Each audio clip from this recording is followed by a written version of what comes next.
اسلام کی بہار بہار شریعت۔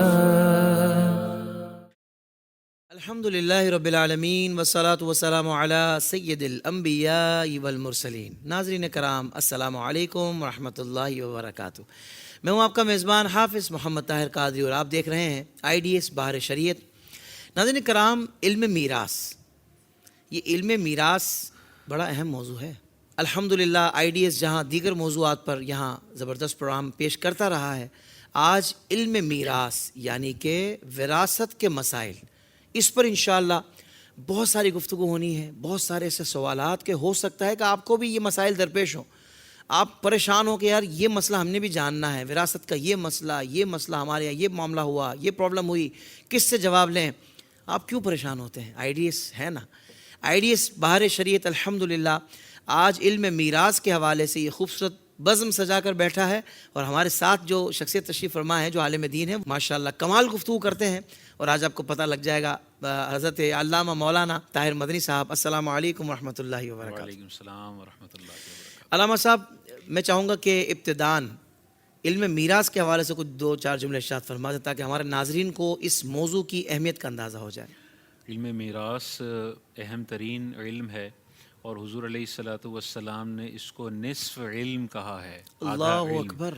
اور اللہ تبارک و تعالیٰ نے باقاعدہ اس کے حوالے سے قرآن میں کثیر آیات نازل فرمائی ہیں، جس میں اللہ تبارک و تعالیٰ نے واضح طور پر بتایا ہے کہ اگر کسی کا انتقال ہو جائے تو اب جائیداد کی ڈسٹریبیوشن اپنی مرضی سے نہیں ہوگی کہ میرا دل کہہ رہا ہے یہ 2 لاکھ لے لے، یہ 6 لاکھ لے لے، یا 8 لاکھ لے لے، نہیں۔ نصوص قطعیہ اللہ تبارک و تعالیٰ نے نازل فرمائی ہیں جو پورا حساب بتاتی ہیں کہ کوئی انتقال کر جائے تو ماں کا کتنا حصہ ہے، باپ کا کتنا ہے، بیٹی کا کتنا ہے، بیٹے کا کتنا ہے، شوہر بیوی کا، واضح طور پر اللہ تبارک و تعالیٰ نے نازل فرمایا۔ اسی طرح احادیث میں تاجدار کائنات نے صلی ان اللہ حصص کو علیہ ذکر وسلم۔ فرمایا ہے۔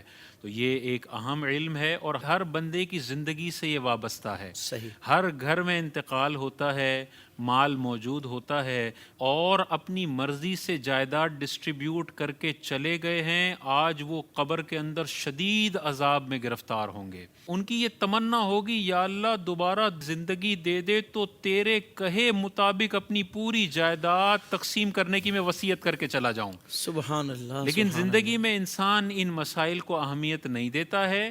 جب انتقال کر جاتا ہے تو اس کی کسٹڈی میں بہت سارے لوگوں کی وراثت ہوتی ہے جو اس نے دبائی ہوئی ہوتی ہے، اور اس کو پتہ بھی نہیں ہوتا ہے کہ وہ ظلم کرنے والا ہے۔ اللہ اکبر۔ مرنے اللہ کے اکبر۔ بعد پتہ چلتا ہے کہ تو نے خود اپنی بہنوں کی وراثتیں دبائی ہوئی تھیں، اپنے بھائیوں کی وراثتیں دبائی ہوئی تھی، اپنی اور لوگوں کی وراثتیں دبائی ہوئی تھیں، اور اسی حالت میں تو مرا ہے۔ اب وہ مال سے تیرے بچے عیاشی کر رہے ہیں، اور اب تجھے قیامت تک اس کا حساب دینا ہے، اور ہو سکتا ہے اللہ ناراض ہوا تو داخل جہنم ہو جائے گا۔ اللہ تو یہ بہت زیادہ اہم علم ہے۔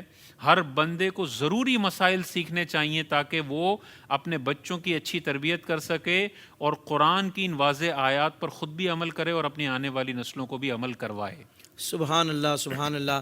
ناظرین کرام، انہی ضروری مسائل پر مبنی سوالات لے کر کہ جس میں تقریباً اس موضوع کا احاطہ کر لیا جائے گا، اور بنیادی جو باتیں ہیں، بنیادی جو تعلیم ہے، وہ آپ کو ایک پتہ لگ جائے گی کہ اجمالاً اس کا کیا حکم ہے۔ یہ ساری چیزیں انشاءاللہ پتہ لگ جائیں گی۔ بعض اوقات کچھ ایسی سچویشنز ہوتی ہیں کہ جس میں مسئلہ ظاہر بات ہے کہ جنرل اگر بیان کیا جائے تو بات نہیں سمجھ آتی، پھر وہ جو سائل ہوتا ہے وہ اپنا مسئلہ جب عالم دین کے سامنے رکھتا ہے تو وہ اس کی نوعیت کے مطابق جواب دیتے ہیں۔ انشاءاللہ بہت کچھ سیکھنے کو ملے گا۔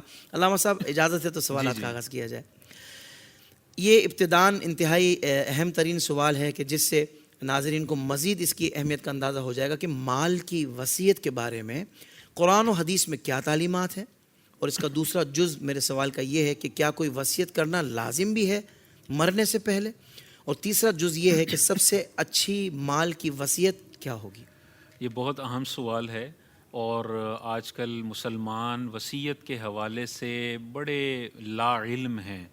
آپ جتنے بھی انتقال ہو رہے ہیں ان سے معلوم کر لیں کہ ابا جی نے وصیت کی تھی تو ان کو تو وصیت کا مطلب ہی پتہ نہیں ہوتا اور وہ ایسے ہی انتقال کر جاتے ہیں. حالانکہ اللہ تبارک و تعالیٰ نے قرآن مجید میں ارشاد فرمایا باپ کے انتقال کے بعد یا کسی کے انتقال کے بعد وارثوں میں مال بعد میں تقسیم ہوگا، پہلے وصیت ہے اور قرضوں کو ادا کرنا ہے. یعنی وصیت کی اہمیت اتنی ہے کہ وارث مال بعد میں لے گا، پہلے میت نے جو وصیت کی ہے اس پر عمل ہوگا، جو میت کے ذمے قرضے ہیں اس پر عمل ہوگا. اسی طرح دیکھیں یہ اس کے لیے مناسب نہیں ہے کہ 2 دن کا بھی وہ ڈیلے کرے. اگر اللہ نے اس کو مال دیا ہے آج اس کو چاہیے کہ پیپر لے، پین لے اور اپنی وصیت لکھ کے اپنے بچوں کے سپرد کرے. سب سے پہلے یہ بنیادی فقہی مسئلہ ہے کہ جو بھی بندے کے پاس مال ہے اس میں سے قرضہ نکالنے کے بعد جتنا بچتا ہے اس کے 1/3 تک وہ وصیت کر سکتا ہے. ٹھیک ہے. 1 کروڑ کی جائیداد بچی ہے مرنے کے وقت، 25 لاکھ کا قرضہ ہے، سب سے پہلے قرضہ اترے گا، 75 لاکھ بچ گئے، 75 لاکھ کا 1/3 وہ وصیت کر سکتا ہے. یعنی میکسیمم 25 لاکھ تک کی وصیت وہ کر سکتا ہے. اور یہ کہاں سے ہوا ثابت؟ حضرت سعد بن ابی وقاص رضی اللہ تعالیٰ عنہ جلیل القدر صحابی ہیں، بیمار ہوئے اور لگا کہ یہ وقت وصال ہے. یا رسول اللہ ایک ہی بیٹی ہے میری اور کوئی وارث نہیں ہے، میں چاہتا ہوں سارا مال اللہ کی راہ میں صدقہ کر دوں. حضور نے ارشاد فرمایا نہیں. آپ نے ارشاد فرمایا آدھا کر دوں، حضور نے ارشاد فرمایا نہیں. آپ نے ارشاد فرمایا 1/3 کر دوں، حضور نے ارشاد فرمایا 1/3 اور 1/3 بھی بہت ہے. یہاں سے پتہ چلا کہ وصیت کی میکسیمم جو مقدار ہے وہ 1/3 ہے. 1/3 سے زیادہ وصیت نہیں ہو سکتی. ہاں اگر 1/3 سے زیادہ ابا جی نے وصیت کر دی ہے اور سارے ورثہ ایگری کر جاتے ہیں کہ ہم ابا جی کی اس خواہش پر عمل کر لیتے ہیں تو 1/3 سے بھی بڑھ سکتا ہے. یعنی 75 لاکھ ہے تو 25 لاکھ تک وصیت ہو سکتی ہے، لیکن ابا نے یہ وصیت کی کہ 40 لاکھ روپے فلاں مدرسے میں دے دینا اور سارے ورثہ ایگری کر جاتے ہیں کہ دے دیتے ہیں تو پھر 40 لاکھ تک بڑھا جا سکتا ہے، ورنہ 1/3 سے نہیں. صحیح. وصیت میں اگلا مسئلہ یہ ہے کہ وارث کے حق میں وصیت معتبر نہیں ہوتی. بیٹا وارث بنتا ہے تو ابا جی بیٹے کے لیے وصیت نہیں کر سکتے کہ میرا مال اتنا اضافی اس کو دے دینا. نہیں، وہ اللہ نے قرآن میں پہلے سے ان کا حصہ بیان کر دیا ہے. اب اس سے زیادہ اضافہ والد وصیت کے ذریعے نہیں کر سکتا، وارثوں کے علاوہ وصیت ہوتی ہے. ہاں اگر ایک وارث کے لیے کر دی وصیت اور باقی سارے ورثہ اس کو جائز کر دیتے ہیں، اس کو اوکے کر دیتے ہیں، تب والد صاحب کی اس وصیت پر عمل ہو سکتا ہے، ورنہ وارث کے حق میں وصیت معتبر نہیں ہے. اب آپ نے وصیت کی اقسام پوچھی، بہت سارے لوگ ہیں جن کو یہ پتہ ہی نہیں ہے. بعض وصیتیں ایسی ہیں جو مرنے سے پہلے بندے کو کرنا واجب ہے، اگر کیے بغیر مر گیا تو وصیت نہ کرنے کا گناہ اس کے نامہ اعمال میں لکھا جائے گا. وہ کیا وصیت ہے؟ اگر حج فرض ہے اور ابھی تک حج نہیں کیا ہوا تو وصیت کرنا لازم ہے کہ اے میرے بچوں، جو حج کے فارم بھرے جائیں گے، مجھ پر حج فرض ہو گیا، میرے پاس اتنا مال ہے، میں حج پر جاؤں گا، لیکن اگر اس سے پہلے میں مر گیا تو میری یہ وصیت ہے میرے مال سے حج بدل کروا دینا. صحیح. یہ حج بدل کی وصیت کرنا ضروری ہے. اسی طرح روزے، مثال کے طور پہ اس نے حساب لگایا 90 دنوں کے روزے اس پر قضا کرنا ضروری ہے. وہ اپنے بچوں کو وصیت کر کے جائے کہ بچوں میں رکھ رہا ہوں آرام آرام سے روزے، لیکن اگر درمیان میں مر گیا تو اتنے روزوں کا فدیہ تم نے دینا ہے، اتنی نمازوں کا فدیہ تم نے دینا ہے. اگر کروڑوں روپے کی زکوٰۃ لازم ہے تو یہ وصیت آج لکھ کے بچوں کو ہینڈ اوور کرنا ضروری ہے کہ میرے ذمے 2 کروڑ کی زکوٰۃ ہے، میں آرام آرام سے دے رہا ہوں. ویسے تو فوراً دینی ہے، لیکن اگر کسی وجہ سے تنگ دستی کی وجہ سے نہیں دے پا رہا تو یہ وصیت کر دے کہ میں جب مروں تو گھر بیچ کے تم نے پہلے جیب میں پیسے نہیں ڈالنے، پہلے میری طرف سے میری زکوٰۃ ادا کرنی ہے. یہ جو صدقات واجبہ ہیں ان کی وصیتیں، جو فطرہ نہیں دیا، جو زکاتیں نہیں دی ہیں، جو روزوں کے فدیے نہیں دیے ہوئے ہیں، جو حج بدل نہیں کروائے ہوئے ہیں، ان سب کی وصیتیں کرنا اس پر واجب ہے. زندگی میں تو نماز قضا کرنی ہے، روزوں کی قضا کرنی ہے، حج خود ہی کرنا ہے، لیکن اگر مر گیا تو یہ ڈاکیومنٹ لوگوں کے پاس ہونا چاہیے، بچوں کے پاس، کہ اب میں نے وصیت پہ عمل کرنا ہے. یہ واجب ہے. دوسری ہے مستحب وصیت. مستحب وصیت یہ ہے کہ انسان صدقہ جاریہ میں وصیت کر کے چلا جائے.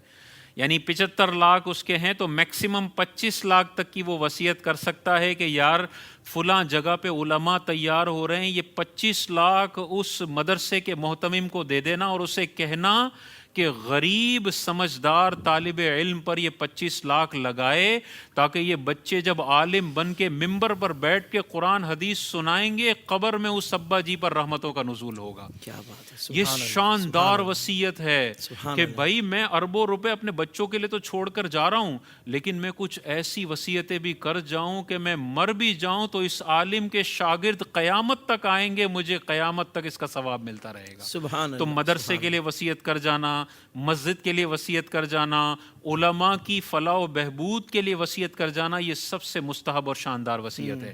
اسی طرح بعض رشتہ دار ہوتے ہیں جن کو وراثت سے کچھ بھی نہیں ملتا ہے، جیسے بعض صورتیں جس میں بھائی اور بہن کو کچھ بھی نہیں ملتا، اب ہم آگے جا کے پڑھیں گے. تو اگر بہن مجبور ہے، اس کو پتا ہے کہ بندے کو کہ بہن کو وراثت سے کچھ نہیں ملنا کیونکہ دیگر ورثہ موجود ہیں قریب کے، تو بہن کو کچھ بھی نہیں ملے گا، تو اس بہن کو وصیت کے ذریعے وہ مال میں شامل کر سکتا ہے کہ میری بہن مجبور ہے، اس کے شوہر کا انتقال ہو گیا تو میں جب مر جاؤں تو 10 لاکھ روپے میری بہن کو دے دینا، وہ بھی 1/3 حصے میں سے ہی. 1/3 میکسیمم 1/3 اس میں سے وہ بہن کے لیے وصیت کر دے یا منتھلی اس کا خرچہ باندھنے کی وصیت کر دے. یہ ساری شاندار اور خوبصورت وصیتیں ہیں. کیا بات. ایک مکروہ وصیت ہوتی ہے. مکروہ وصیت وہ وصیت ہے جو اس کے پیسوں کو گناہوں میں استعمال کرے گا. اسے یقین ہے کہ یہ پیسہ بندہ گناہوں میں استعمال کرے گا، پھر بھی اگر اس کے لیے وصیت کر کے جاتا ہے تو یہ مکروہ وصیت ہے، وہ والد صاحب گناہگار ہوں گے. تو اگر کوئی ایسا دوست ہے جو پیسے کا غلط استعمال کرتا ہے لیکن اس کو بڑی محبت ہے اس سے، اور یہ کہتا ہے کہ میں مر جاؤں نا تو میرے فلاں دوست جس کے ساتھ میں رہتا تھا، وہ لڑکیوں کی باتیں کرتا تھا، تفریح کرواتا تھا، میری طرف سے 15 لاکھ اس کو دے دینا، حالانکہ وہ شرابی ہے، وہ گندے کام کرتا ہے اور پتہ ہے کہ میرا 15 لاکھ غلط کاموں میں استعمال کرے گا، یہ وصیت مکروہ ہے. عمر کا کوئی بھی حصہ 2 دن بھی ڈیلے نہیں کرنی ہے. تو اگر 20 سال عمر ہے، 25 سال عمر ہے، 30 سال عمر ہے، آج اپنی واجب وصیتیں بھی کر کے چلے جائیں اور مستحب وصیتیں بھی کر کے چلے جائیں. اگلے لمحے ہارٹ اٹیک آئے گا اور انسان مر جائے گا، پھر حسرت رہ جائے گی کاش 2 سیکنڈ کی زندگی مل جائے تو وصیت لکھ دوں. آج وصیت لکھ دینی چاہیے. اللہ اکبر. اللہ اکبر. یہ تو انتہائی اہم ترین معاملہ ہے. اللہ کرے کہ یہ دین کی ساری بات سننے کے بعد ہر بندہ یہ سوچ لے، سمجھ لے کہ اس وقت میرے اوپر یہ معاملہ کتنا ضروری ہے، تاکہ اس فرض کو، اس کام کو بھی بہت اچھے انداز سے بخوبی اس کو بھی نبھایا جائے. علامہ صاحب، مزید آگے کا جو سوال ہے وہ یہ ہے کہ وصیت کے الفاظ کیا ہے؟ یہ بھی ظاہر بات ہے ذہن میں ہونا چاہیے کہ اس کے الفاظ کیا ہونے چاہیے. دیکھیں، وصیت کی تعریف جو علماء کرام نے ارشاد فرمائی ہے نا، وہ یہ ہے کہ اپنے مرنے کے بعد بطور احسان کسی کو اپنے مال کا مالک بنا کر بندہ چلا جائے، یہ وصیت ہے. ٹھیک ہے. اس کا تعلق ہوتا ہے مرنے کے بعد. زندگی میں جو آپ دیتے ہیں وہ تحفہ ہے، وہ ہبہ ہے. مرنے کے بعد کے لیے جو جملے آپ نے بولے ہیں وہ وصیت ہیں، اور وہ جملے یہی ہوتے ہیں: میں فلاں بندے کے لیے وصیت کرتا ہوں کہ اس کو 10 لاکھ روپے دے دینا، یہ وصیت ہے. یا میری بندے کے لیے یہ وصیت ہے کہ جب میں مر جاؤں تو اس کو 10 لاکھ روپے دے دینا، یہ وصیت کے الفاظ ہیں. اور اس میں ملکیت کا کیا معاملہ ہے؟ جب بندہ وصیت کرتا ہے تو جب تک زندہ ہے جس کے لیے وصیت کی ہے وہ مالک نہیں بنے گا. لیکن اگر کسی کے لیے 10 لاکھ روپے کی وصیت کر دی اور یہ وصیت کرنے والا مر گیا تو اب جس کے لیے وصیت کی ہے اس کے پاس 2 آپشن ہیں: یا تو اس وصیت کو قبول کر لے یا رد کر لے. اگر وہ وصیت کو قبول کر لیتا ہے تو فوراً 10 لاکھ روپیہ جو ہے وہ اس کی ملکیت میں شفٹ ہو جائے گا، ٹھیک ہے، جس کے لیے وصیت کی ہے. تو اب جو ٹوٹل مال ہے اس میں وصیت کا جو مال ہے وہ اب ابا جی کا نہیں ہے، وہ اس کا ہے جس کے لیے ابا جی نے وصیت کی ہے، اور یہ اس کو دینا پڑے گا. اگر نہیں دیں گے تو یہ ایسا ہی ہے کہ کسی اور کے مال پر ناجائز قبضہ کیا ہوا ہے، وہ مالک بن جاتا ہے مرنے کے بعد. اچھا، بعض لوگ وصیت کرتے ہیں اور پھر پوچھتے ہیں کہ میں نے وصیت کر دی ہے، اب میں اس سے رجوع کرنا چاہ رہا ہوں، تھوڑا زیادہ اماؤنٹ ہو گیا، 10 لاکھ بول دیا تھا، 5 لاکھ کرنا چاہ رہا ہوں. تو زندگی میں اسے یہ اختیار ہے کہ وہ وصیت میں کمی زیادتی کر سکتا ہے. لیکن ادھر مر گیا، اب یہ اختیار ختم ہو گیا کہ وہ بندہ ہی مر گیا. اب سامنے والے پر اختیار ہے کہ وہ چاہے تو قبول کرے، چاہے تو رد کرے. قبول کرے گا تو اب وارثوں کو دینی پڑے گی. وارث یہ نہیں کہہ سکتے کہ چلو بھاگو یہاں سے، نہیں، ابا جی نے وصیت کی ہے. اب قرآن کہہ رہا ہے جو وصیت ہے وارثوں، تم نے مال لینے سے پہلے ابا جی کی وصیت پر عمل کرنا ہے، پھر تمہارا مال آتا ہے، تو اب وارثوں کو اس وصیت پر عمل کرنا ضروری ہے۔ حضرت یہ بھی بڑا اہم ترین سوال ہے جو میں کرنے جا رہا ہوں کہ انتقال کے بعد میت کے مال کے ساتھ کن کن کا حق وابستہ ہو جاتا ہے؟ دیکھیں اس میں علماء کرام نے احادیث کی روشنی میں ارشاد فرمایا جیسے ہی بندہ مرتا ہے جی وہ جو مال چھوڑتا ہے اس کو ہم کہتے ہیں میت کا چھوڑا ہوا مال۔ اس میں فوراً سے 4 حقوق وابستہ ہو جاتے ہیں۔ پہلا حق ہے میت کی تجہیز و تکفین۔ ٹھیک ہے، سب سے پہلے میت کا کفن، دفن کا خرچہ، قبر کا خرچہ وہ میت کے پیسوں سے ادا کیا جائے گا۔ صحیح۔ اگر کوئی خود سے کرنا چاہے تو خود سے کر دے، لیکن یہ آپشن ہے کہ والد صاحب کی تدفین کے پیسے والد صاحب کی وراثت میں سے، مال میں سے دیے جا سکتے ہیں۔ پہلا حق تجہیز و تکفین کا ہے۔ دوسرا ہے قرض۔ ابا جی کو جن جن کی پیمنٹیں ادا کرنی ہے، جن جن کا قرضہ ہے، وہ قرضہ دینا دوسرے نمبر پر حق ہے۔ وارث سارا مال فوراً نہیں لے سکتے ہیں۔ بالکل ٹھیک ہے۔ اب یہاں پہ یہی معاملہ ہوتا ہے کہ ابا جی کا انتقال ہوتا ہے، قرض دار آتے ہیں تو بیٹا کہتا ہے چلو بھاگو یہاں سے، ہم تو آپ کو جانتے ہی نہیں، ابا جی کو آپ نے قرضہ دیا تھا، ابا جی سے جا کے قبرستان میں لے لو، ہم نہیں دے رہے۔ اللہ اکبر۔ یہ اولاد اپنے ابا جی کے ساتھ ایسی خطرناک دشمنی کرنے والی اولاد ہے کہ اسے غور کرنا چاہیے، تیرا ابا تیرے لیے اتنے کروڑوں روپے چھوڑ کر گیا، تو اپنے ابا کے لیے کیا کر رہا ہے؟ حدیث پاک میں دیکھیں حضور علیہ الصلوۃ والسلام نے ارشاد فرمایا جب بندہ مرتا ہے اور اس پر قرض ہوتا ہے تو یہ قرض جنت کی راہ میں رکاوٹ بن جاتا ہے۔ اللہ اکبر۔ جس اولاد کے لیے باپ نے ساری زندگی خدمتیں کی ہیں، وہ اولاد باپ کے مرنے کے بعد اتنی صفاق ہو جاتی ہے کہ میرا ابا جنت میں نہ جائے مجھے کوئی پرواہ نہیں ہے، اے قرض داروں میں نے تمہارا 1 روپیہ بھی نہیں دینا ہے۔ یہ جو سرکش اولاد ہے نا، جب یہ مرے گی تو اس کی اولاد بھی اس کے ساتھ یہی کرے گی، کیونکہ مکافات عمل ہے۔ ہائے ہائے ہائے۔ اس کے اپنے بچے دیکھ رہے ہیں کہ دادا جی کے ساتھ ابا نے یہ کیا ہے، ہمیں بھی ابا نے سکھا دیا کہ ہم نے بھی ابا جی کے قرضوں کے ساتھ یہی کرنا ہے۔ اسی طرح دیکھیں حضور علیہ الصلوۃ والسلام کی بارگاہ میں ایک جنازہ لایا گیا، حضور نے پوچھا اس پر قرضہ ہے؟ صحابہ نے ارشاد فرمایا یا رسول اللہ قرضہ ہے۔ حضور نے ارشاد فرمایا پھر میں نماز جنازہ نہیں پڑھاؤں گا، تم ہی نماز جنازہ پڑھا لو۔ تو حضرت ابو قتادہ اٹھے، یا رسول اللہ میں ان کے قرضے کا ذمہ لیتا ہوں، ان کا قرضہ میں ادا کر دوں گا، آپ ان کی نماز جنازہ پڑھا دیں۔ حضور علیہ الصلوۃ والسلام نے پھر ان کی نماز جنازہ پڑھائی۔ یہ تو وہ صحابہ تھے جو ہر وقت اپنا قرض ادا کرنے کی فکر میں لگے رہتے تھے، اور دوسرے صحابہ ان صحابہ کے قرضوں کا ذمہ لیتے تھے۔ بعض اوقات ہم قرض لیتے ہیں اور اس نیت سے لیتے ہیں کہ واپس نہیں کروں گا۔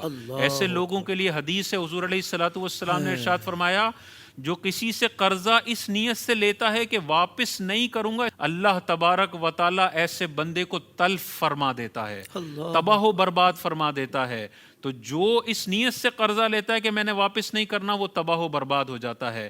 تو بچوں کو چاہیے، جو بھی سن رہا ہے، مال کی محبت ابا جی سے زیادہ نہیں ہونی چاہیے۔ اگر آپ نے ابا جی کے قرضے نہیں اتارے ہوئے ہیں تو آج آپ کے ابا عذاب قبر کا شکار ہیں۔ خدا را اپنے ابا پر یہ رحم کر دیں کہ ان کے سارے قرضے اتار دیں، تاکہ آپ کے ابا جی جو ہے وہ قبر کے عذاب سے محفوظ ہو جائیں۔ اللہ اکبر، اللہ اکبر۔ یہ قرض اتارنا تیسرا حق ہے۔ حضرت میں اس پر ایک جملہ کہنا چاہتا ہوں کہ پھر یہ اولاد کے لیے تو آپ نے ارشاد فرما دیا اور سارا آپ نے بتا بھی دیا، مگر یہاں ابا کو بھی تھوڑی سمجھداری دکھانی چاہیے نا، کہ اگر اس کو لگتا ہے کہ بھائی یہ میری اولاد کہیں ایسا نہ ہو کہ یہ مال کے محبت میں میرا قرض بھی نہ اتارے، تو وہ خود ہی اتار دے اور اس کا ابھی سے اہتمام کر لے۔ یعنی آپ جب خود آپ کا دل نہیں چل رہا، مال ہوتے ہوئے آپ قرض نہیں ادا کر رہے، خود دل نہیں چل رہا، تو آپ بچوں سے پھر کیسے امید کر رہے ہیں کہ ان کا دل چل جائے گا؟ یہی مسئلہ ہے کہ ہم لوگ سمجھ رہے ہوتے ہیں کہ ابھی تو 40 سال عمر ہے نا، 70 سال میں جینا ہے تو 50 سال میں ادا کر دوں گا، ابھی چپل گھسنے دیتا ہوں۔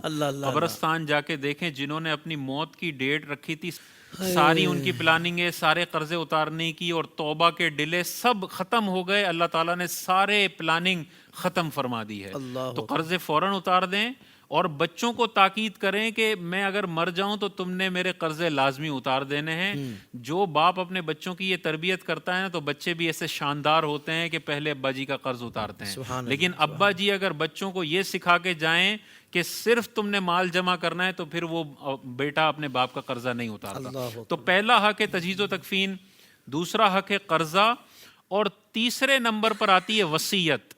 جو مردے نے وصیت کی ہے تہائی مال تک اس وصیت پر عمل ہوگا. بہت اچھا. اور چوتھے نمبر پر آتے ہیں یہ ورثاء. اب ان کا وقت آیا ہے کہ یہ مال لیں گے. مثال کے طور پر 1 کروڑ کی جائیداد ابا جی نے چھوڑی ہے, 5 لاکھ لگ گئے تجہیز و تکفین میں, فار ایگزامپل 95 لاکھ بچے, 20 لاکھ روپے کا قرضہ میت پر تھا, دوسرا حق ادا کر دیا, 75 لاکھ بچے. 25 لاکھ کی تہائی ابا نے وصیت کی ہوئی ہے, 25 لاکھ مائنس ہو گئے.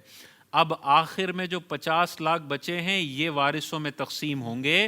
سارے وارث گدی پہ بیٹھ کے 1 کروڑ پہ قبضہ نہیں کر سکتے. 1 کروڑ تیرا نہیں ہے, تیرا صرف 50 لاکھ ہے, باقی 50 لاکھ وصیت والوں کا ہے اور قرض داروں کا ہے اور تجہیز و تکفین میں خرچ ہونا ہے. اس حوالے سے غور کرنا چاہیے. اس ترتیب سے مال ڈسٹریبیوٹ کریں گے تو قرآن پر بھی عمل ہوگا اور حدیث پر بھی عمل ہوگا. سبحان اللہ, سبحان اللہ. ناظرین کرام, ابھی تو بہت کچھ جاننا باقی ہے کہ کس کا کتنا حصہ ہے, کس انداز سے تقسیم ہوگا. اس کے لیے آپ کو اگلا ایپیسوڈ دیکھنا ہوگا. علامہ صاحب آپ کا بہت شکریہ. اور یہ خوبصورت موضوع میراث کے جو وراثت کے جو مسائل ہیں, علم میراث ہے, انشاءاللہ اس پر ہم کنٹینیو کریں گے. تب تک کے لیے اجازت. السلام علیکم ورحمۃ اللہ وبرکاتہ.